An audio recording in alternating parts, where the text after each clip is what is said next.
क्या आपने गौर किया है कि बजट आते ही 10 साल के सरकारी बॉन्ड की यील्ड अचानक ऊपर क्यों चली गई है? और सबसे अहम सवाल, क्या डेट म्यूचुअल फंड में निवेश अब जोखिम भरा हो गया है? अगर आप एफडी के विकल्प के तौर पर डेट फंड चुनते हैं तो यह वीडियो आपके लिए जरूरी है। नमस्कार, मेरा नाम है अंशु और बात पैसे की में हम डिकोड करेंगे क्या बजट के बाद डेट फंड निवेशकों को अपनी स्ट्रेटजी बदलनी चाहिए।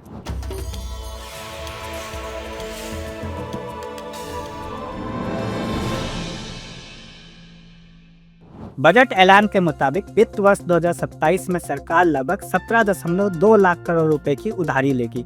यह आंकड़ा बाजार की उम्मीदों से काफी ज्यादा है। इसका नतीजा क्या होगा? डेट मार्केट में निराशा और 10 साल के सरकारी बॉन्ड की यील्ड में उछाल।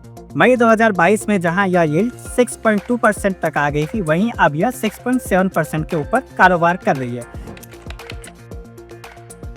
हालांकि तस्वीर का दूसरा पहलू भी है। बजट में सरकार ने फिस्कल कंसोलिडेशन पर जोर दिया है।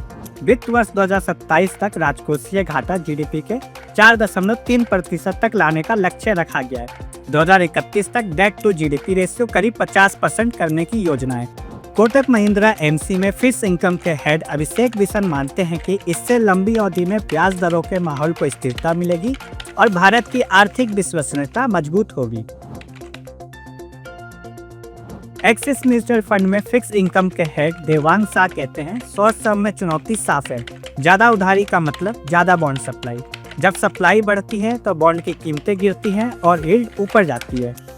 इसके साथ ही भू राजनीतिक तनाव, रुपए का दबाव और विदेशी निवेशकों के सतर्कता ने बॉन्ड बाजार में अस्थिरता बढ़ा दी है।